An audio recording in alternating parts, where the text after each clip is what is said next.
everyone. Welcome into the offseason. Joined today by the Bigs Media's Herb Howard up at Hallis Hall for the start of Phase 3 of the Bears offseason program, where we got to see them all practice on the field for the first time. And maybe the biggest storyline, let's start on the field, was a fiery Ben Johnson. His intensity showed up, even though it's just day one of really implementing his scheme in offense. What did you think? Yeah, you kind of heard about that intensity that he brings to the coaching position, but you also heard him kind of hint at some of those things. He talked about setting the standard and making guys be comfortable with being uncomfortable. And so you saw that on the field today, certainly. You heard the intensity, you heard him getting after guys, correcting some of those small details. Some of the things we heard about in the past where, they would walk past and then they would think about it later, like we should have corrected that. Well, he seems to be correcting it right off the bat, and I think the players are responding to it. Yeah, the players this is what they asked for, right? Yeah. They wanted to be coached harder, they wanted more intensity. They were very vocal about that last year, and they said they didn't want to compare what it was like to last year necessarily, but you can tell that there's a noticeable difference, and that fieriness is what they're asking for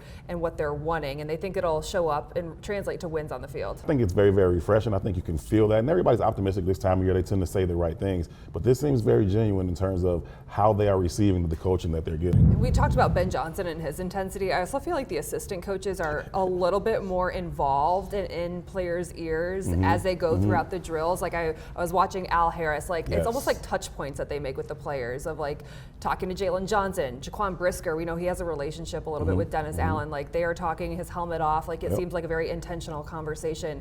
That seems and felt different from what we saw over the past couple of years. Yeah, you feel this kind of natural connection. And you saw some of that, with Coach Overstreet in the past and how he is with the nickel corners and all of that. But I think watching Coach Harris with Jalen Johnson today and just coming over there and just giving them a quick dap to say, yeah, that's how we want to do that on small things. Even when they were going 50% speed and just his footwork, his hand placement, those are the types of things that you were seeing them be coached up on. Watching Eric Bieniemy with the running backs, I think Coach Bieniemy is going to do wonders for that running back room. They were doing a drill today where they were working on pass protection. They were out there using soccer balls. And he's just rolling the soccer balls at them, checking for their lateral movement, but also their ability to sit all the way down the chair as if you're going to pass block and then get down there, get the soccer ball and throw it back. And so I think some of the things you're seeing are some new tactics that I know is refreshing for the players to see, and it was cool to see as we stood on the sideline and watched it. Yeah, we've seen some of the social media videos as well of Antoine Randall L. running routes alongside DJ Moore. And give him credit, he can kind of keep up. He can go. Yeah, he can. It's cool to hear Grady Jarrett talk about coming to a new team. He's now in year 11. He's like, it's actually refreshing to enter a new locker room, learn a new scheme,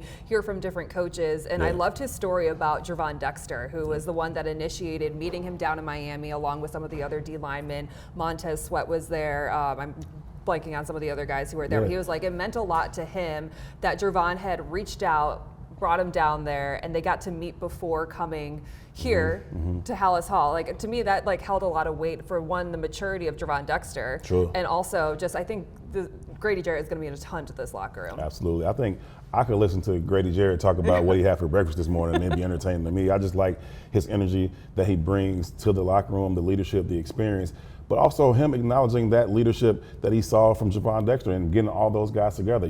Austin Booker, second-year player, he was also down there working out with those guys. And so I think they're starting to gel. They're starting to come together, and I think that's going to be really, really important as they go not only through the summer but on into the season. They're going to have a strong rotation of guys on that defensive front. And I think the more they can get on the same page earlier, that'll help them down the road. And on the other line, Joe Tooney signs that extension. So now basically 2027 is the window, is what Ryan Poles has said, because the interior of the O-line all locked up till then aligns with Caleb Williams' rookie contract. Obviously critical, something that they were trying to make sure they got done this offseason, and good to have him here.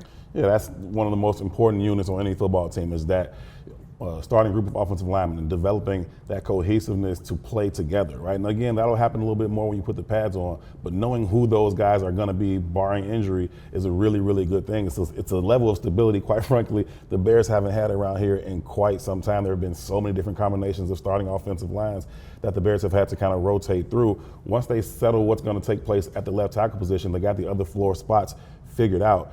get those guys together, get them on the same page, and hopefully you have 2-3 years of a solid, cohesive group that can lead the Bears offense up front. All right, I didn't mean to bury the lead, but Caleb Williams did not talk today after that ESPN article came out last week. Ben Johnson spoke on it, saying he wasn't here for the previous coaching staff, and he's ready to turn the page. Did have a conversation with Caleb Williams about it. Sure. First off, I guess what's your stance on the article and what came out a week ago?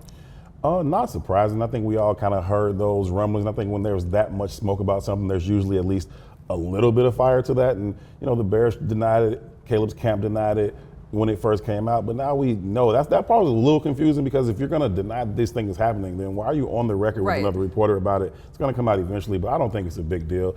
I don't think he was wrong. Everybody understood the history of the quarterback position with the Bears. And if you are the top quarterback prospect, like, maybe I don't really want to go there. I haven't seen them get this thing right. So I understand that. I don't blame him for that. But I think at this point, it doesn't matter. Since he's been here, he's been committed. He wants to be great. He works at it before. We talked about that when we sat down before, just that he wants to be great and he's willing to work at it. So I haven't seen any of those things from him. While the Bears are going through a 10-game losing streak, he remained committed. He remained professional, never threw guys under the bus. So I don't think that's an issue that will matter going forward. Certainly Ben Johnson didn't seem to really care about it. I wasn't even here, man.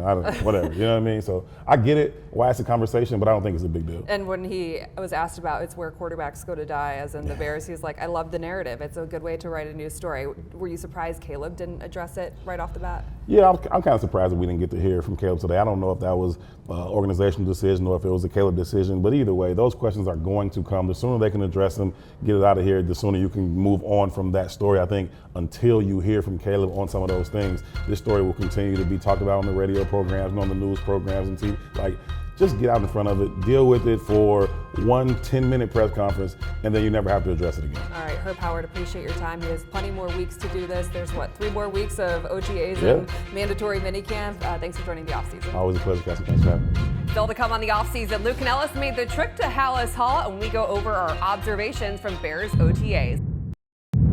Luke Canellis along with Cassie Carlson. First day of OTAs here at Hallis Hall. They actually took it indoors because of the rain. What were some of your observations day one? Well, first it's just going through the attendance sheet, really, and we have our list of the roster. It's a lot of guys out there right now, and seeing who's there and who's not, because that's always interesting during these off-season workout dates, especially when it's not mandatory minicamp. So some notable guys that I thought were interesting that weren't there: Kyler Gordon. Then again, he just signed his extension. He's probably working out on his own in the off-season, but has been traveling a ton. The biggest name that I was shocked not to see was rookie wide receiver Luther Burden. That to me is someone, you're wondering, is something going on? Is there something there that I'm sure we'll talk about throughout this week, and especially when we hear from head coach Ben Johnson. But that's someone that I'm really surprised wasn't there. Zach Pickens I did not see as well. So those are just some of the names that you're looking out for. Then you're going through the drills, and this is the first time we've really seen Ben Johnson and his new coaching staff working with the entire roster. We saw him during rookie minicamp, but I felt like they're very interactive, especially the assistant coaches. I noticed Dennis Allen, walking in guys' ears like, hey, this is what we do on this play. This is why you want your body facing this direction. Running backs coach Eric Bieniemy running this interesting drill with too many soccer balls. It was like shuffling to get their feet and centered on their body. Haven't seen that one yet. And he's obviously a coach that we're watching because of his familiarity with not only being a Super Bowl champion and going around the league, but his personality is pretty fun to watch too. Didn't hear so much from him today like we did a couple weeks ago with that fiery tone that he has. One thing I noticed, and tell me if I'm wrong, Cassie, because you're at far more of these practices than I am. I noticed under the Ben Johnson offense that, again, it is our first day watching the team. They've been here since the beginning of the week, but first time for the media to get to observe what's going on with the offense. I saw them breaking the huddle and running sprinting to the line of scrimmage, and I couldn't help but think that maybe this is something that Ben Johnson works into his offense to get his guys into a rhythm, and one of the reasons, get off as many plays as they can, maybe catch the defense off guard, catch them getting tired as you're driving down the football field where they're not set up. One of the reasons why maybe his offense averaged over 33 a game last year. Well, one thing that I remember back from last offseason, Caleb Williams' rookie season, and working with then offensive coordinator Shane Waldron, there was visible frustration between the two of them because the play wasn't coming in quick enough. And now you see, obviously, Ben Johnson is very experienced as a play caller, so he knows the easy operation of getting the call to his quarterback getting into the huddle and then getting to the line of scrimmage, which we also saw problems with that throughout the season. So I think starting early is a great sign. We also saw them running a lot of quick routes and quick passes in some of those one-on-one drills. So I think that's an indicator of maybe how Ben Johnson, as he mentioned, EPA wants to build this offense. You have those quick short passes that are efficient, and then you take those deep shots down the field. We saw Caleb Williams try to connect with Rome Odunze in stride. That was one of those explosive plays. He dropped the ball. Yeah, but it was one of those glimpses where you're like, oh, that would be exciting, because we just didn't see it last year. And I saw a number of times where Williams was looking for Odunze as his main target man. Odunze made a catch on the sidelines that I thought was terrific. But you brought up Caleb Williams. Are you a bit surprised that Caleb didn't address the ongoing controversy that has been created since last week's release of his quotes and his father's quotes in the book coming out about not wanting to be drafted by the Bears? Yeah, I thought it would have been the smart move to have him stand in front of the media and just say a statement, answer a couple questions, and move on with it, because now I feel like the story kind of continues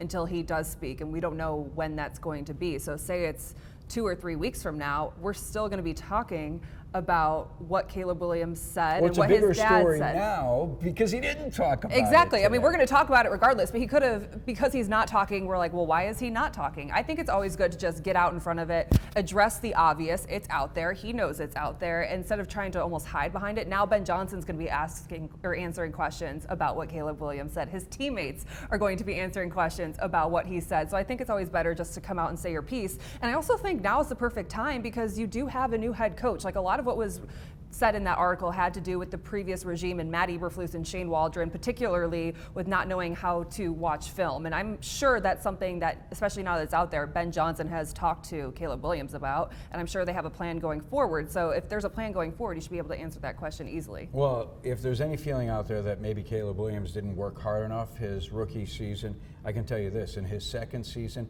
he'll work twice as hard under his new head coach, Ben Johnson. Before I wrap this conversation up, need to ask, I know that Cassie's upset because the tush push will remain. It won't be banned. No, I wanted it to. Did you want it to be banned? Yeah. Because I wanted them to keep it. You want it, so yeah. It will remain, yeah, because they got only 10 votes and they needed 12.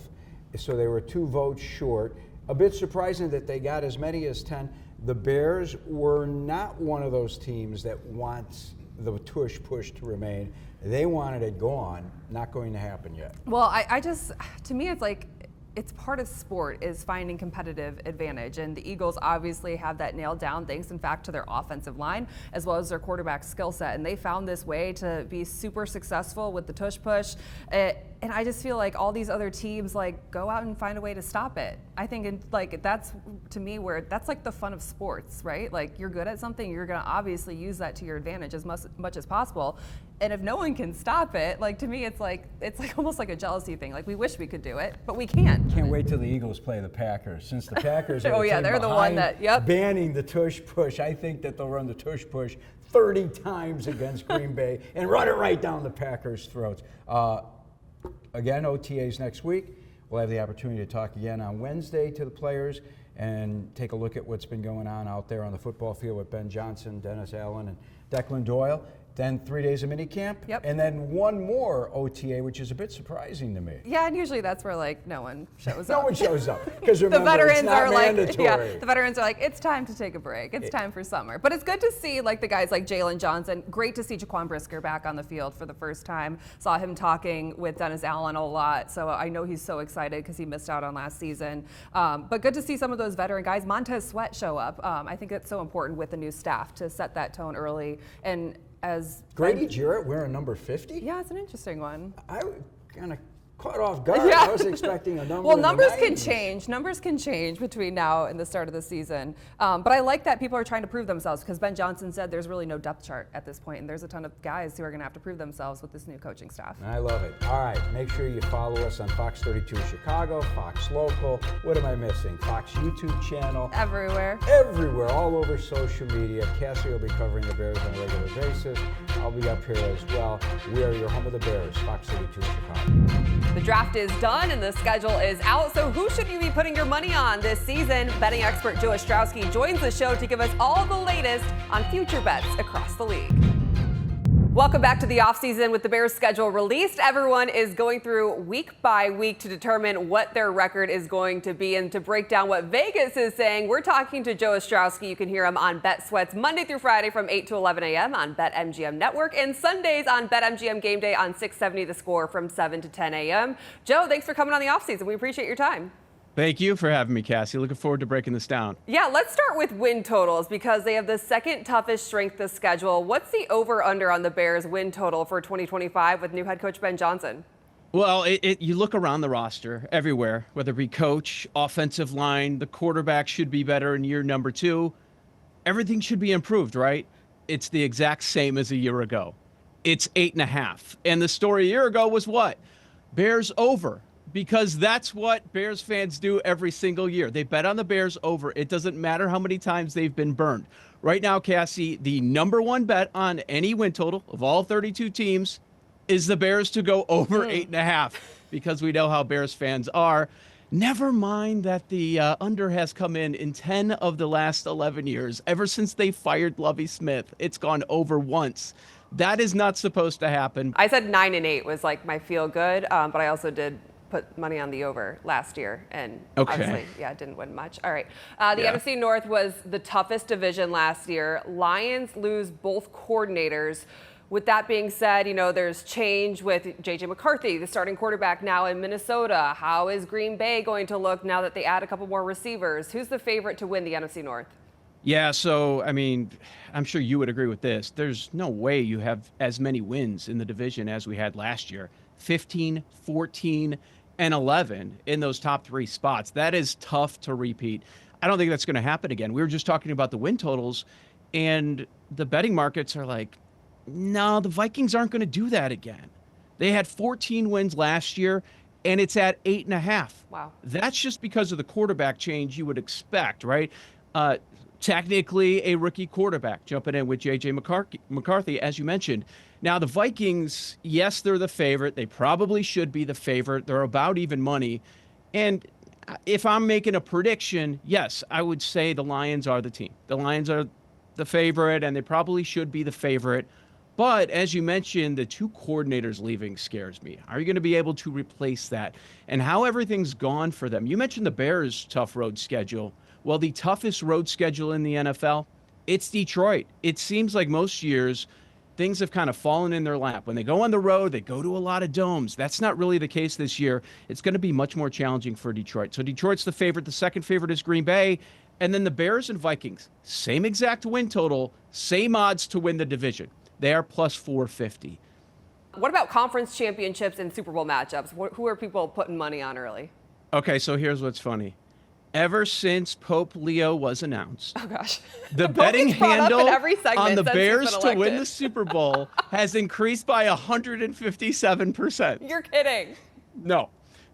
I've talked to people that have been betting on Castellanos every day to hit a home run ever since Pope Leo, because Castellanos is always involved and there's some big news story. People are waiting on something to happen. Well, if you're going to bet a team in Chicago, right? It's not the White Sox, not the Bulls, not the Hawks. Maybe the Cubs, but yeah, people are putting money on the Bears. But I'm guessing, Cassie, that those are the same people that bet on the Bears every single year. They're betting on the Bears in a number of ways, like I mentioned with the win total. They became a favorite for week 1. You mentioned week 1 going up against McCarthy. The Bears were an underdog by 1.5, and now they're the favorite by 1.5. But, as far as the NFC big picture, Philadelphia is your favorite, of course, after winning the Super Bowl. And we end up keeping the tush push. That news coming down earlier this week. Detroit is the second favorite. Then it gets interesting. Will Washington repeat what they did last year? They're the third favorite. Green Bay the fourth. If I'm looking for value, and that's the kind of better I am, I'm not going to be taking the favorite. It's very tough to repeat in this league. I would look to the West, the NFC West. You have San Francisco and LA. Both of them are 11-1. The Rams defense, so impressive a year ago, and you have that great head coach. I could see them repeating. But if I'm looking down the board and I'm taking a dart throw, looking for a little bit of value, I couldn't make the case for Dallas, but they're Dallas. So I'm not going to tell people to waste their money because they're going to disappoint you in the end. But Atlanta with Michael Penix, all those weapons on offense, terrible division. They could end up having a pretty high seed. At 35-1, I think you could make some sort of a case there. But I would suggest Rams or 49ers. You mentioned the schedule. The 49ers have by far the easiest schedule in the NFL this year. If they can stay healthy, they'll be in the team photo. I've heard multiple people project Josh Allen to win MVP. He's in the conversation every single year. Is Vegas saying the same? It's just a bunch of guys really close. So Josh Allen, Patrick Mahomes, Lamar, Burrow, Jaden Daniels, the odds are all really close with all those guys. It's between 6 and 9-1 for all of them. It's tough to repeat, but you can repeat in that award, and that would be what Josh Allen would be able to do. I get the sense that they want to give it to Joe Burrow, that a lot of the voters want to give it to Burrow, but the problem is he hasn't had the team success. It's a quarterback award, and you typically need to be a 1 or a 2 seed in your conference to get that award. If the Bengals can have a strong start, they always come out of the gate slow. But if they can avoid the 9-8 that they've had over the last couple of years, I think voters would be very excited to give it to Burrow. He's 7-1. If I'm looking down the board, year 2 of Harbaugh, it wouldn't surprise me if things come together for Herbert. Only had 3 interceptions last year. That's how Rodgers ended up winning it a few years ago with so few turnovers. Long shot for Caleb Williams to win MVP, I'm guessing. No. No, don't put your money on it? 30-1. 30-1 is the number. I wouldn't do it yet. I'm buying what the Bears have done in the turnover. But here's what we always do. We want it all right now. That's what we do as Bears fans. Let's have all the turnover right now. You mentioned the tough schedule. Let's let it marinate a little bit. I think it's going to take a couple of years, but the Bears should be fine. But we don't need to zoom to MVP. Like, he's as good as Josh. All right, it's got to be by 2027 with all these extensions and everything. Like, that is clearly the timeline. They have 5 primetime games. They hope they're playing for something late in the season. And basically the NFL with the schedule said, hey, we're betting on the Bears being good in Ben Johnson's first year. And he's one of the favorites to win Coach of the Year, right? Cassie, do you know who the favorite was a year ago to be the Coach of the Year? Was it Matt Eberflus? Yeah, it was. Oh, yeah, God. It was Matt Eberflus. And right now it's Ben Johnson. He is your favorite. So here's what happens with this award. It's something new. It's exceeding expectations. So we were talking about win totals earlier, the Bears at 8.5, somewhere in the middle, right? So people are wise to this, and they understand it's probably not going to be going to Andy Reid. It's not going to be going to one of the Harbaughs. It's going to be someone that surprises. When Matt Nagy surprised everyone, the Bears had a win total of 6.5 when they went 12-4 that year. Matt Nagy was your Coach of the Year. You don't need to be a great coach, right? Jason Garrett has one of these awards. You don't need to be great at your job, but you just need to surprise people and exceed expectations. So top of the board, it's Ben Johnson, Mike Vrabel, and Liam Cohen. So that's part of the reason that Ben Johnson is near the very top, and he's been the hot assistant people have been talking about for years. You're a Chicago guy, so can I ask you for your prediction for the Bears season? They've burned me so many times. I'll admit I did say over 8.5 last year. Yeah, and we're at the same number. It's tough. It's going to be tough. I'm with you. You said 8-9 wins. I think the number's right.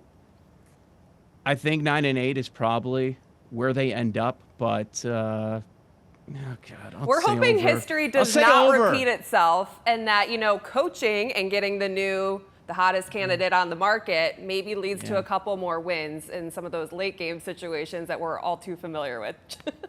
Yes. No more of those, I don't think, but we also haven't seen this guy coach a game in the NFL before. Oh, so we don't really know. We talk right ourselves now. into these things. Yeah. I like that you're level-headed. Joe Ostrowski, thanks for your time. I know everything is busy right now with all those bets coming in Vegas, so thanks for hopping on the Offseason. We'll talk to you soon. Thanks, Cassie. For extended interviews and previous episodes of the Offseason, make sure to check it out on Fox Local or the Fox 32 Chicago YouTube page. And the Offseason is now available on Spotify, Odyssey, or wherever you listen to your podcasts. We'll see you next week right here on the Offseason.